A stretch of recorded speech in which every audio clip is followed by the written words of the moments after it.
ಕಾಂಗ್ರೆಸ್ ಸರ್ಕಾರದ ಉಚಿತ ಭಾಗ್ಯಗಳ ಬಗ್ಗೆ ಕುಮಾರಸ್ವಾಮಿ ಅವರು ನಿನ್ನೆ ಸ್ಟೇಟ್ಮೆಂಟ್ ಕೊಟ್ಟಿದ್ದಾರೆ. ಈ ಭಾಗ್ಯಗಳಿಂದಾಗಿ ಹೆಣ್ಣುಮಕ್ಕಳು, ಬಡ ಹೆಣ್ಣುಮಕ್ಕಳು ದಾರಿ ತಪ್ಪಿದ್ದಾರೆ ಅಂತ ಸ್ಟೇಟ್ಮೆಂಟ್ ಕೊಟ್ಟಿದ್ದಾರೆ. ಅವ್ರ ಮನಸ್ಥಿತಿ ನಿಮ್ಗೆ ಅರ್ಥ ಆಯ್ತಲ್ವ?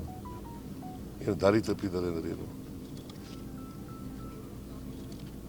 ಹೆಣ್ಮಕ್ಳ ಬಗ್ಗೆ ಅವ್ರಿಗೆ ಇರ್ತಕ್ಕಂಥ ಭಾವನೆ ಹೇಗಿದೆ ಅನ್ನೋದು ಗೊತ್ತಾಯ್ತಲ್ಲ. ದಾರಿ ತಪ್ಪಿದ್ದಾರೆ ಅಂದ್ರೆ ಏನಯ್ಯ? ಸ್ವಲ್ಪ ನೀವೇನಂತ ಅರ್ಥ ಮಾಡ್ಕೊಂಡಿದ್ದೀರಿ? ನಾನು ರಾಜಕೀಯವಾಗಿ ಅರ್ಥ ಮಾಡ್ಕೊಳ್ಳೋದು ಬೇರೆ, ನೀವೇನಂತ ಅರ್ಥ ಮಾಡ್ಕೊಂಡಿದ್ದೀರಪ್ಪ ದಾರಿ ತಪ್ಪವ್ರೆ ಅಂತಂದ್ರೆ ಏನು? ಮತ್ತೆ ಒಬ್ಬ 2 ಸಾರಿ ಚೀಫ್ ಮಿನಿಸ್ಟರ್ ಆಗಿದ್ದವರು ಈ ಥರ ಹೆಣ್ಮಕ್ಳ ಬಗ್ಗೆ ಮಾತಾಡಿದ್ರೆ ಜನ ಸಹಿಸ್ಕೊತಾರ? ಇದನ್ನ ಹೇಳಿ ನೀವೇ.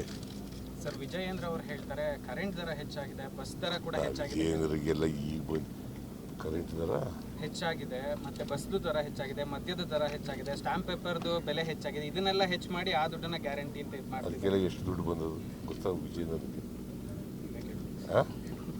ಗೊತ್ತಾ ವಿಜಯೇಂದ್ರನಿಗೆ? ಗೊತ್ತಾ ಅವೆಲ್ಲ ಎಷ್ಟು, ಅದರಿಂದ ಎಲ್ಲ ಎಷ್ಟು ದುಡ್ಡು ಕಲೆಕ್ಟ್ ಆಗುತ್ತೆ? ಒಂದು ವರ್ಷಕ್ಕೆ ಗ್ಯಾರಂಟಿಗಳಿಗೆ ಖರ್ಚಾಗ್ತಕ್ಕಂಥದ್ದು 56,000 ಕೋಟಿ ರೂಪಾಯಿ. ಅವರಿಂದೆಲ್ಲ ಅಷ್ಟು ದುಡ್ಡು ಬಂದದ? ಸುಮ್ಮನೆ ಏನೋ ಹೇಳಬೇಕು ಹೇಳ್ತಾರೆ.